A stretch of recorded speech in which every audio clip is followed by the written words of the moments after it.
con este último episodio cerramos la serie Experiencia del Cliente. Hoy conoceremos cómo utilizar la metodología de Design Thinking para crear experiencias memorables con los clientes. Cómo crear una cultura organizacional que realmente fortalezca la experiencia de los clientes. Y finalmente, la fórmula financiera para definir cómo calcular el retorno de la inversión en cualquier proyecto de mejora de experiencia de los clientes internos, así como externos. Espero que la serie les fuera de mucho valor.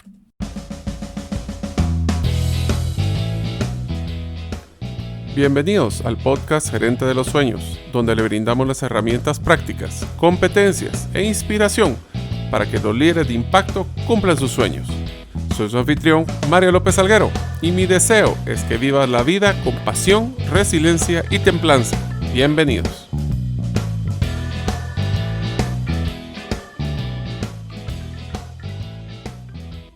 Hola amigos, bienvenidos al episodio número 48 del podcast Gerente de los Sueños. Mi nombre es Mario López Alguero y deseo que este año nuevo sea lleno de muchas bendiciones. Ahora, quiero pedirles un gran favor.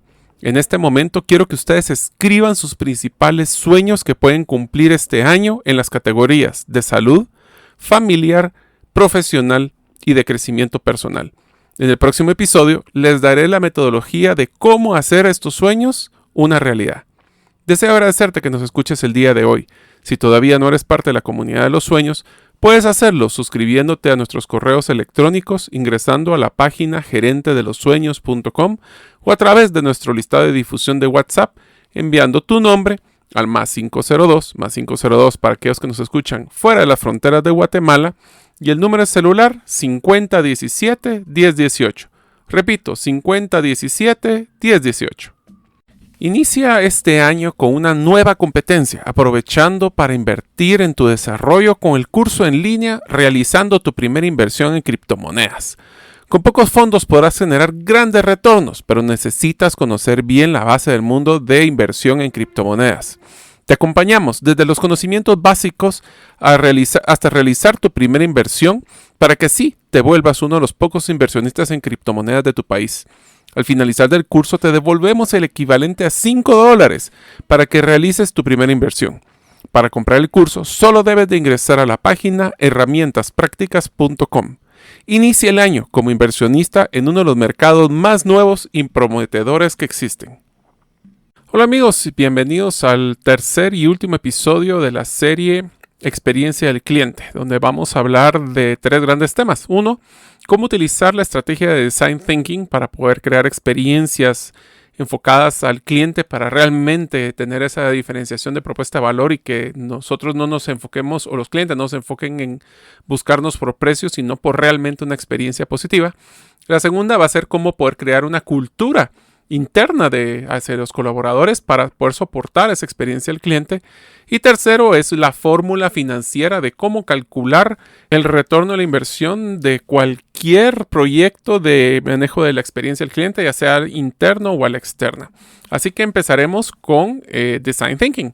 Design Thinking es una metodología que se utiliza para desarrollo de productos o servicios o renovaciones de productos y servicios que están pues muy de moda porque lo que busca es hacer un proceso de innovación continua.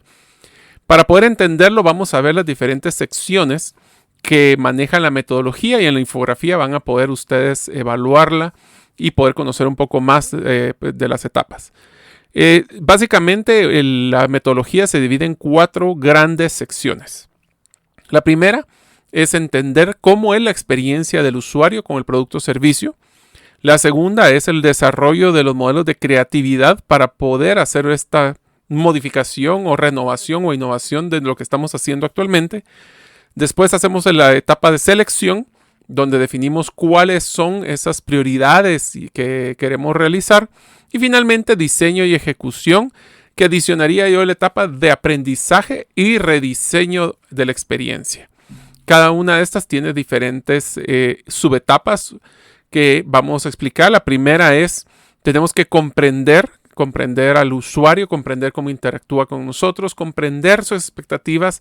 En general, comprender no solo al cliente, sino la relación que tiene el cliente con nuestro producto, nuestro servicio. El segundo es utilizar herramientas como la observación. Ahí vamos a hablar de un par de de ejemplos que utilizan. Si ustedes tienen la oportunidad, existen en Amazon varias tarjetas para ayudar a metodologías en cada una de estas etapas. Y les voy a mencionar un par. Y también tenemos el definir, que definir es cuáles son esas características que son las importantes que tenemos que evaluar. Ahí tenemos todas estas 3 etapas, son las primeras, que son de experiencia del usuario.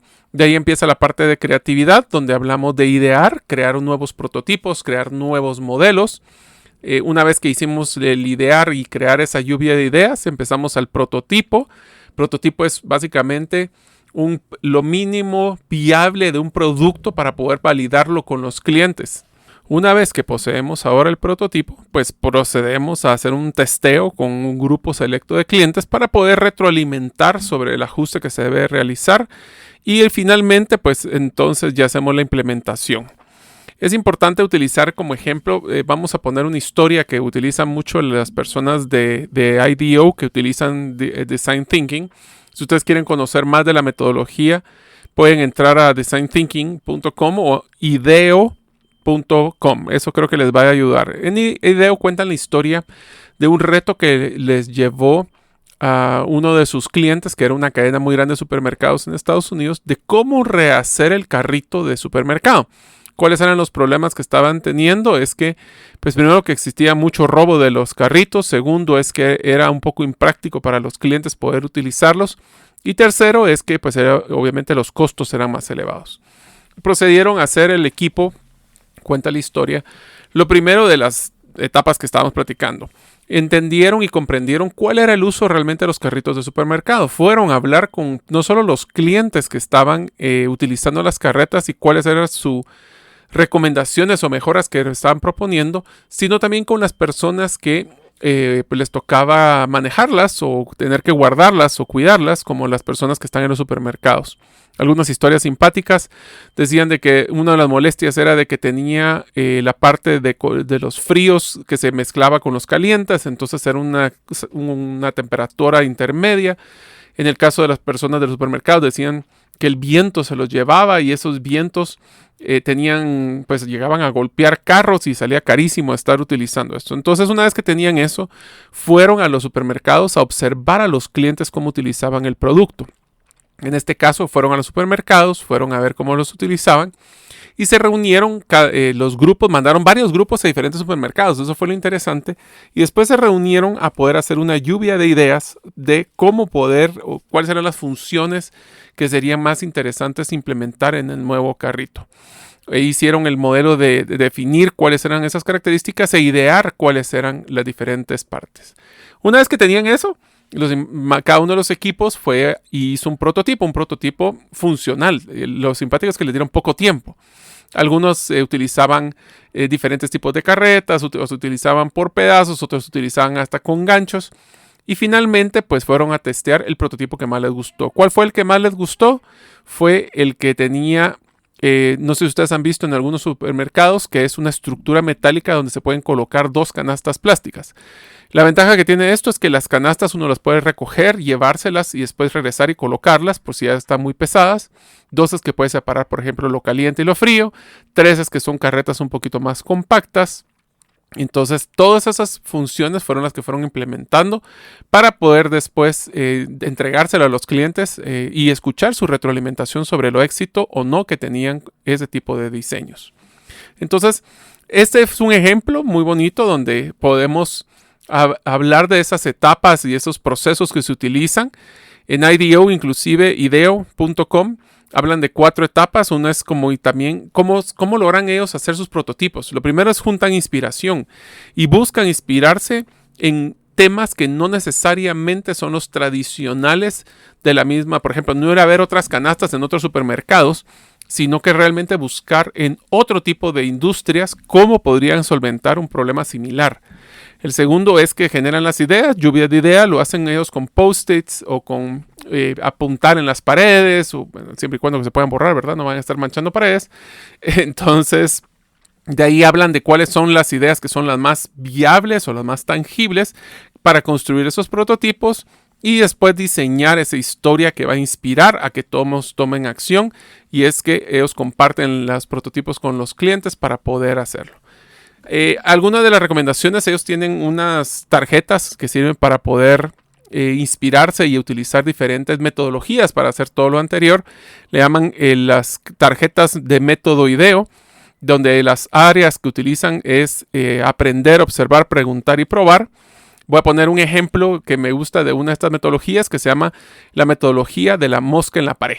Esta metodología lo que hace es que va y las personas participan en la interacción de un cliente, pero literalmente como que fueran una mosca. No se vale interactuar, no se vale preguntar, no se vale suponer, no se vale influenciar. Es simplemente como un modelo de 100% de observación.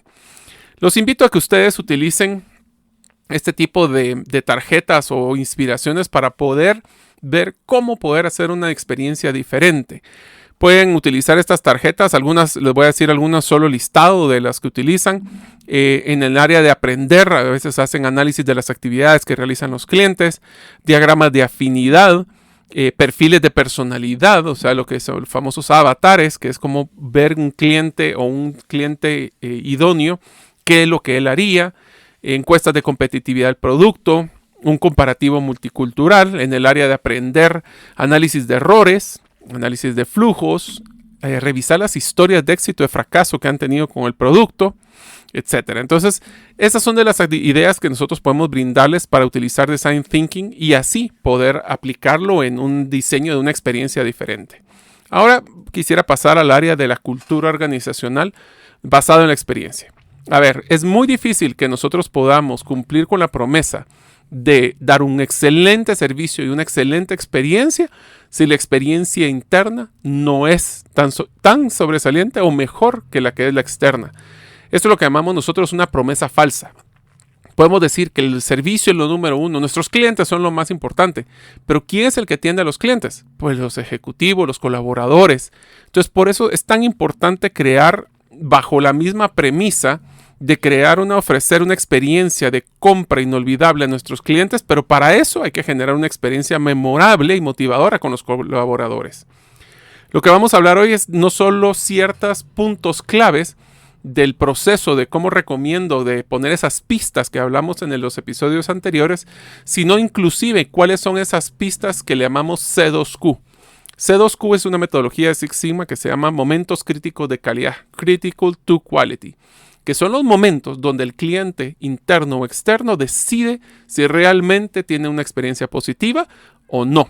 Entonces vamos a hablar en el proceso de inducción, por ejemplo, o reclutamiento, cuáles son esas pistas que tenemos que dar para que las personas y los colaboradores realmente se comprometan a la excelencia en esa experiencia al cliente. Empecemos con el ciclo de vida de un colaborador. Miren, después de muchos años en recursos humanos, les voy a resumir en 4 etapas la vida de un colaborador. La primera es lo que es el proceso de contratación y retención. El segundo es compromiso y efectividad. El tercero es desarrollo y maximización del potencial. Y el cuarto, aunque no lo crean, se llama desvinculación. Cada uno de estos ciclos tenemos que definir cuánto tiempo dura, qué sentimiento es el que estamos tratando de gestionar, y cuáles son esos momentos críticos de calidad que nosotros estamos buscando obtener para poder diferenciarnos en la experiencia de cualquier otro colaborador. Por ejemplo, hablemos de contratación y retención. Este es el momento desde que el colaborador interactúa con nuestra marca, ya sea por un posteo en redes sociales, por una campaña de reclutamiento o por el simple posicionamiento de relaciones públicas donde las personas hablan de las responsabilidades social empresarial o cualquier interacción que estamos buscando. Esto dura desde ese momento de primera interacción hasta aproximadamente las primeras 2 semanas que el colaborador ya está vinculado con nosotros. Entonces, la emoción que estamos buscando obtener es me enamoro. Me enamoro de la empresa, me enamoro de sus procesos, me enamoro de mi trabajo, me enamoro de mis colaboradores, mis amigos, mis compañeros de trabajo. Y para eso vamos a tener ciertos momentos críticos, como lo que es en el momento de la atracción de candidatos. Vamos a dar ejemplos en cada uno de ellos. La parte de reclutamiento y selección, cómo se contrata, y le voy a dar varias experiencias de desenamoro que me tocó vivir dentro de la organización que he trabajado. inclusive esperar previo al inicio de labores y especialmente el primer día de trabajo, así como la entrega de su primer cheque.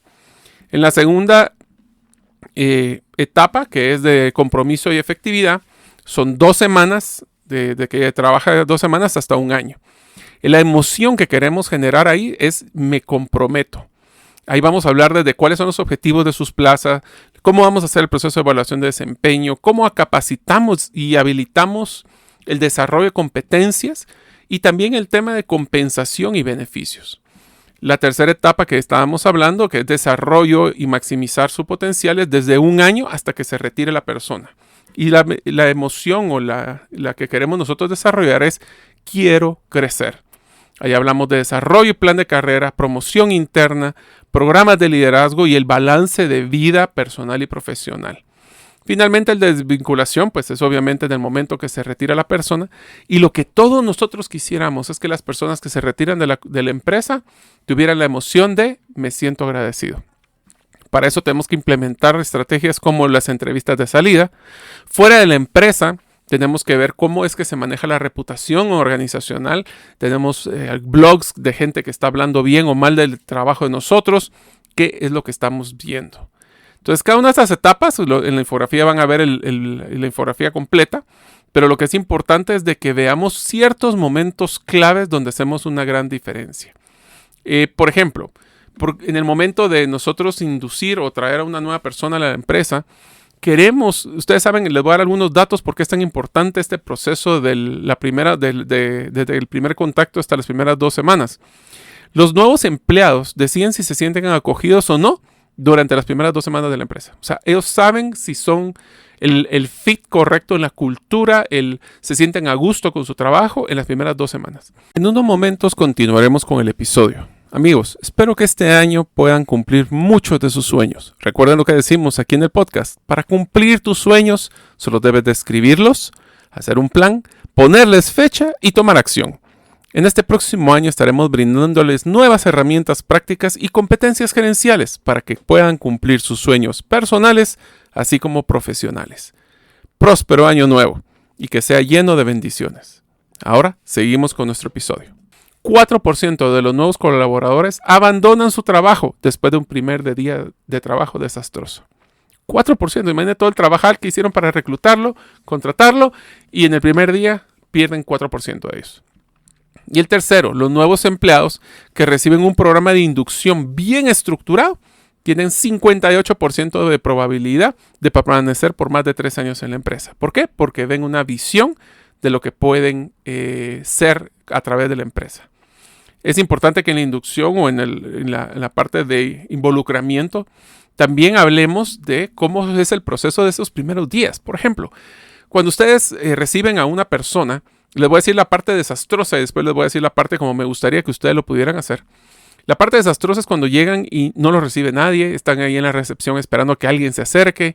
Cuando lo traen, les dicen, mira, disculpa, es que todavía no tengo tu escritorio listo, o mira, tu computadora todavía no me la han entregado, pero sabes que venite a sentar a la par de alguien para escuchar qué es lo que hace. Esa inducción por ósmosis, que es lo que yo les digo, que es aprendizaje por estar a la par de otra persona, son temas desastrosos por una razón. Si no tenemos estructurado el aprendizaje, será un aprendizaje desordenado y así como aprende las cosas buenas, va a aprender las cosas malas del colaborador con el que está escuchando. Es por eso que es bien importante que los colaboradores, para hacerlos exitosos, tienen que sentirse como que son una persona individual, parte de un equipo, no solo un código o un número más de los que estamos entrando a la organización. Debemos de construir experiencias que sean memorables. Por ejemplo, cuando se recibe, la persona que lo recibe es recursos humanos o es su jefe. Por ejemplo, en el equipo, si hay de ustedes equipo de recursos humanos, por favor, ese primer día tengan mucho cuidado de llevarlo a una sala, capacitarlo 8 horas de los procedimientos de recursos humanos. O sea, imagínense qué desastroso. Entonces, lo que quisiera yo es que el primer día enamoren a las personas. ¿Y cómo lo van a enamorar? Expónganlo a los productos y servicios, a la experiencia de si es una planta de producción, a vivir la experiencia, un tour, conocer clientes posiblemente, idealmente que fueran clientes actuales de los productos que estén entusiasmados, que se enamoren. Le voy a poner unos extremos. Cuando trabajaba en la empresa de vehículos, era tradición de que el primer día de trabajo de cualquier nuevo colaborador, su tarde era una vuelta en carros de alto desempeño. Carros que iban a mucha velocidad, obviamente iban con una persona encargada. Ellos no manejaban, sino que iban siendo partícipes. Pero ustedes se pueden imaginar cuando llegara a su casa y le preguntaran qué tal estuvo tu día, le dijeron, bueno, mira, me estuvieron dando un montón de manuales, me estuvieron dando un montón de políticas, estuvo realmente algo aburrido. Mira, me subieron en un carro de alto desempeño y fuimos a dar una vuelta y me sentía que me agarraba del sillón. La parte emocional versus la parte lógica. Queremos crear ese compromiso con las personas. Tenemos que darle una bienvenida a la empresa. Tiene que conocer a la empresa. Para enamorarse tienes que conocerlo. Entonces, pero no empiecen con el video institucional del dueño. No, yo. ¿Se recuerdan que hemos hablado? Hablemos de los clientes. Hablemos de por qué la diferencia. ¿Cuál es el propósito de la organización? Hablen de los diferentes procesos de recursos humanos después. Aunque sea importante, después. Vayan a darle un tour por donde son, por ejemplo, la cocina. Donde está el café o dónde están los baños. A veces las personas ni siquiera pueden llegar a hacer eso. Y lo segundo, esa es toda la parte, hablemos de una inducción general. Y la parte de entrenamiento del puesto de trabajo. Tengamos todas las herramientas para la persona listas desde el día 1. Denle su gafete, denle su identificación con su logotipo. Si pueden darles un promocional, denle un promocional. Escríbale claramente. Tiene que haber una reunión en las primeras 2 semanas con el jefe para definir claramente cuál es el puesto, cuáles son sus responsabilidades, cuáles son sus obligaciones, cuáles son sus expectativas del periodo de prueba, para poder estar alineados entre la persona y el jefe. Hablar idealmente de programas de entrenamiento o de liderazgo, dependiendo qué es lo que ustedes poseen. Algunos ejercicios rápidos que les recomiendo también es también utilizar estrategias de acercamiento con los compañeros. Una de ellos, a nosotros nos gustaba mucho, por ejemplo, en el call center, es que el primer día, como las personas llegan, hay una expresión en Guatemala que decimos puro pollito comprado, llegaban pues sin saber qué esperar de la empresa. Y es por eso de que lo que hacíamos era invitarlos a almorzar, a ellos y a su equipo. Entonces era bonito porque todas las personas, cuando entraba alguien nuevo, sabía que conseguían almuerzo gratis. Entonces ese es un ejemplo de cosas que tenemos que enseñarles. También podemos hacer, si es una persona que va a ser de atención al cliente, es bien importante que sepan que la primera interacción con clientes es muy traumática para muchos de ellos. Y es por eso que tenemos que darles todo el proceso de acompañamiento para que esa primera interacción con nuestros clientes sea importante. Pueden visitar los pisos de ventas, que ellos prueben el producto. Deberían de darles, si ustedes son productos que sean de razonablemente precio, denle un su kit de productos regalado para que él lo pueda probar en su casa. También vuélvanlos sus propios vendedores, denle material publicitario, que la gente se sienta partícipe de hacer eso. También pueden inclusive hablar de los manuales después, o si tienen accesos a intranets o todo lo que son herramientas digitales que posiblemente la persona necesitará utilizar. También es interesante ver cuál es el grado de compromiso, porque esto también tiene que ser bilateral. No solo es que nosotros de presentar la cultura organizacional, y la cultura yo sí me enfocaría muchísimo en las reglas de convivencia. Por ejemplo, si ustedes tienen políticas de ética, si tienen líneas de escalonamiento o matrices disciplinarias o paquetes de beneficios, es importante que se los puedan dar, pero también la persona tiene que tener su compromiso bien claro de brindar valor de regreso. Algunos momentos también que son claves, y estos sí son bien importantes que ustedes, y especialmente si están en recursos humanos, apoyen a los empresarios y a los ejecutivos, o si ustedes son emprendedores, que tengan mucho cuidado en estos momentos. Uno de los momentos claves de C2Q que les mencionaba, momentos críticos de calidad, es la primera reunión del jefe y la presentación con su equipo de trabajo. Desde lo que le hablábamos, del descriptor del puesto, sus obligaciones, sus responsabilidades, su forma de interactuar. Todo eso es bien importante porque en esos primeros días es cuando la persona va a decidir si se halla, como diríamos aquí en Guatemala, si se siente parte del equipo o no. Otro es, por ejemplo, cuando tenga su primera reunión de desarrollo, cuando tengan sus programas de entrenamiento, si es que le van a asignar un mentor o no le van a asignar un mentor. ¿Cuáles son esos pasos que debe de él tomar para poder ir creciendo dentro de la organización? Si existe un programa de liderazgo, presentárselo y decirle cuáles son los requisitos, darle una expectativa de crecimiento a la persona. Hay ciertas etapas que sí les quiero mencionar o ciertos momentos que sí les voy a pedir con muchísima importancia que le pongan atención. Dentro de los más importantes, creo que el más importante es también el momento en que reciben su primer cheque. Miren, es increíble que nosotros veamos muchísimas personas que están teniendo serios problemas o se desmotivan porque cuando reciben su primer cheque no lo entienden o no les quedó claro, por ejemplo, cuando son personas que es su primer trabajo, cuáles son las deducciones desde lo que son los impuestos, si son retenciones, por ejemplo, si nosotros tenemos el uniforme y se lo están descontando, o si son, por ejemplo, algún tipo de retención obligatoria que tengan de la empresa. Porque miren, es bien importante porque lo vi en muchísimos casos donde las personas cuando reciben su primer cheque, primero se asustan, segundo se frustran, tercero sienten que les mintieron o que les están robando dinero.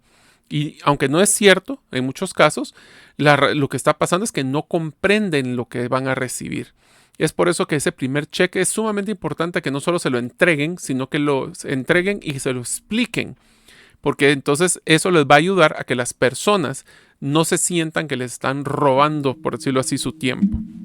Solo quiero dejar también claro en hincapié de que es también sumamente importante de que aunque le hagan sus primeros cheques, cuando son personas que ganan en una compensación variable, es sumamente importante que los primeros cheques que se les entregue, no solo se les entregue el monto, sino la forma del cálculo. No hay peor cosa en un modelo de compensación variable que las personas no estén claras de cómo se les está pagando. Entonces, no solo es explicarles eso, sino que también hay que explicarles qué hubieran podido hacer más para poder incrementar sustancialmente esos ingresos. Eso les va a ayudar a alinear a las personas a que puedan hacer esa lucha adicional para poder cumplir sus metas. Entonces, si se dan cuenta, existen muchos momentos en una cultura organizacional que son claves para poder crear esa credibilidad. Ahora, ¿cómo es su cultura organizacional? Es una cultura organizacional que dicen que el cliente es lo más importante, pero cuando veamos la cultura hacia el interno ustedes tienen que hacer todo lo que el cliente externo dice. ¿Cómo es la relación entre los diferentes departamentos? Existe un concepto de feudalismo, existe un concepto de colaboración. Son empresas que lo que buscan es cada uno por cumplir su meta. Por ejemplo, ustedes tienen ya modelos de compensación que afecten a todos los departamentos por resultados de la organización.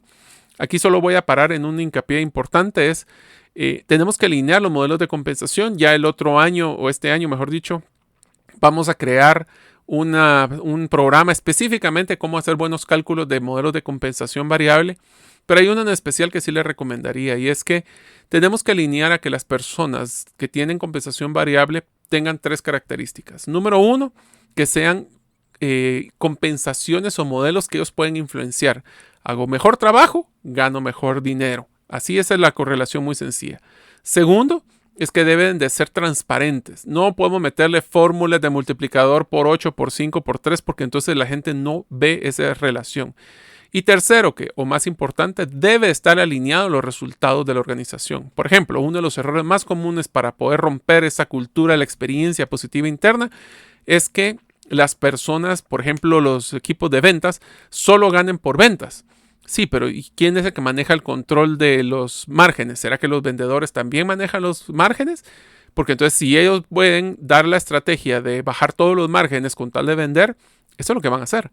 Entonces es importante que nosotros alineemos. Si la estrategia de la organización es utilidades o con una contribución marginal o margen, que sea por eso, por los márgenes que se realicen. Otro tema que deben de considerar, rápido porque no quiero parar en eso porque hace otro programa, es el tema de si deberíamos de pagarles por venta, por facturación o por cobro. Pues obviamente todos estamos interesados en que el dinero en la bolsa es el dinero que queremos nosotros distribuir. Pero ¿cuánto es el ciclo de cobro? Si ustedes están dándole 60, 90 días crédito a los clientes, ¿será que los vendedores deberían de estar manejando esos 60, 90 días? Bueno, todas estas son preguntas que nosotros tenemos que ver en una cultura organizacional y enfocarse a que realmente esas experiencias, esas pistas que estamos creando para los clientes externos, también apliquen para los internos. Para ver el último tema del episodio de hoy, vamos a ver la fórmula para calcular el retorno de cualquier proyecto de la experiencia del cliente. Solo quiero mencionarles de que existe una correlación directa entre mejor experiencia del cliente con mejores utilidades. ¿Por qué? Porque ya lo platicamos anteriormente, clientes contentos, clientes que compran de nuevo, menos gasto de generación de nuevos clientes o el costo de oportunidad. Y es por eso que la fórmula financiera toma en cuenta mucho de estos factores. Así que si quieren saber cómo es la fórmula, se las doy ahora. El cálculo para poder saber el retorno de la inversión de un proyecto de experiencia al cliente es el CLOV más el CLIV más el CAC. ¿Ya la apuntaron? Bueno, felicidades. Ese es el monto. Bueno, ahora se los tengo que explicar. Entonces, ¿cómo vamos a medir el retorno de la inversión? Bueno, número 1, el CLOV. CLOV es lo que llamamos el Customer Loyalty Value, el valor de un cliente leal. Para obtener este dato es cuando podemos medir cuánto es la facturación promedio de los clientes que son promotores. O sea, si nosotros tenemos la forma del NPS, yo puedo saber exactamente cuánto es el valor que factura en promedio al año un cliente que es promotor y un cliente que es detractor. Se van a dar cuenta de que son índices de 5, 10, 15%, 15 veces más un cliente que es promotor que es un cliente detractor. Entonces, lo primero que tenemos que hacer es saber cuánto es la facturación. Esto se mide en dinero y se recuerdan. ¿Cuánto es la diferencia? Si un cliente promotor factura 10,000 quetzales y el detractor 1,000, entonces la diferencia entre uno y el otro son 9,000 quetzales. O dólares o pesos o la moneda que ustedes manejen. El segundo es el CLIV, que es el Customer Lifetime Value. Yo en un año tengo esa diferencia entre promotor y detractor. Pero la pregunta es, ¿cuánto es lo que me genera en su vida o en un ciclo de vida promedio un cliente? Para esto hay que definir el costo de reposición de un cliente leal o lo que llamamos nosotros utilidades no generadas. ¿Esto qué quiere decir? Nosotros tenemos un cliente tenemos un cliente que es leal, que es promotor, que por tener una mala experiencia lo perdemos. ¿Cuánto es el costo que realmente nos llevaría a tener un cliente de ese nivel de nuevo? Desde un costo de adquisición, o sea, cuánto vale la mercadeo, la publicidad en redes, traerlo a que sea un cliente nuevo, darle una experiencia por cuánto tiempo para que sea otra vez al nivel de venta que quisiéramos tener, y después de eso, cuánto tiempo es que un cliente promedio dura con nosotros. Se lo voy a poner como un ejemplo para que vean este tipo de costos. Cuando nosotros hacíamos el cálculo, por ejemplo, de rotación de personal, el costo más caro que existe no es ni el de reclutamiento, no es el costo de la publicidad, no es el costo ni siquiera de los salarios mientras están en entrenamiento. El costo más caro es el costo de la diferencia de un empleado o un colaborador que ha experimentado versus uno nuevo. Hagámoslo con un ejemplo con un restaurante. ¿Cuánto es el ticket promedio de un mesero que ya tiene años de experiencia, donde puede ofrecer el menú, donde puede compartir cuáles son los que más le gustan versus una persona nueva? Usualmente eso implica una utilidad que porque están atendiendo posiblemente la misma cantidad de clientes, pero el ticket promedio genera una utilidad que nosotros no dejamos de ganar. Ejemplo de esto, un ticket promedio de un mesero que es lleva tiempo, puede ser de 150, uno nuevo está en 75. Entonces, por cada transacción estamos dejando de ganar 75 quetzales netos de facturación. Eso lo podemos volver utilidad. Ahora multipliquen eso por todas las transacciones que realiza durante un mes o un año y eso se van a dar cuenta que es el costo de la vida de un cliente en promedio. Este costo de reposición hay que considerar desde cómo traerlo, mantenerlo y cuál es el costo de las utilidades no generadas por tener eso. Y finalmente, pues es realmente el costo de adquisición, el CAC, el Cost of Acquisition, que es cuánto es el costo adicional que necesito solo para traer un cliente. Este es un costo que es clave que lo conozcamos especialmente en temas digitales. ¿Por qué? Porque a veces hay clientes que nos sale más caro traerlos que no tenerlos. Un ejemplo de esto es un cliente que tuvimos que gastar en redes sociales para traerlo, en llamadas para poder convencerlo. Y si vamos sumando todo eso y cuando vemos el ticket promedio y lo que genera realmente de utilidad, puede ser que estamos perdiendo dinero en ciertos segmentos. Entonces, ese es el tercer costo. Cuando queremos saber cuál es el retorno sumo el costo de cuánto es esa facturación promedio del cliente, el costo de reponer el cliente leal y el costo de adquirir un nuevo cliente. Y todos esos costos son los que yo voy a dividir dentro de la inversión para calcular el retorno a la inversión. Espero realmente que ustedes puedan calcular ese monto, que vean las variables. Yo sé que son variables un poquito más complejas de lo normal, pero son variables que toda persona debería de conocer en su negocio. Al final, tener un cliente leal con una experiencia positiva va a ser rentable porque tenemos menos costo de adquisición, se van a mantener nuestros márgenes, menos rotación de personal y por ende de clientes, y eso lo que va a generar son clientes y no ventas. Y recuerden, a la gente ya no, las personas ya no quieren que les vendan, quieren que les ayuden a comprar. Así que espero que esta serie les haya sido de mucho valor. La verdad es que me la he gozado mucho explicando temas de lo que es la experiencia. Soy fan creyente de que si pueden utilizar el concepto de storytelling o de narrativa para crear experiencias sobresalientes como lo hace Disney, esto va a generar que ustedes no peleen por precio, van a poder facturar más, tener clientes leales que les compran más seguido y por ende bajan sus costos. Tener clientes buenos, con buena experiencia, es muy y muy rentable, la verdad. Gracias y los veo en el próximo episodio. Gracias por escuchar el episodio de hoy de Gerente de los Sueños. Recuerda que para lograr cumplir tus sueños, solo debes de ponerle fecha y tomar acción. Las notas y material complementario de cada episodio puedes encontrarlo en la página gerentedelosueños.com. La música que han escuchado es Feeling Good de Kevin MacLeod y pueden encontrarla en incompetech.com. Hasta la próxima y que sigamos haciendo nuestros sueños una realidad.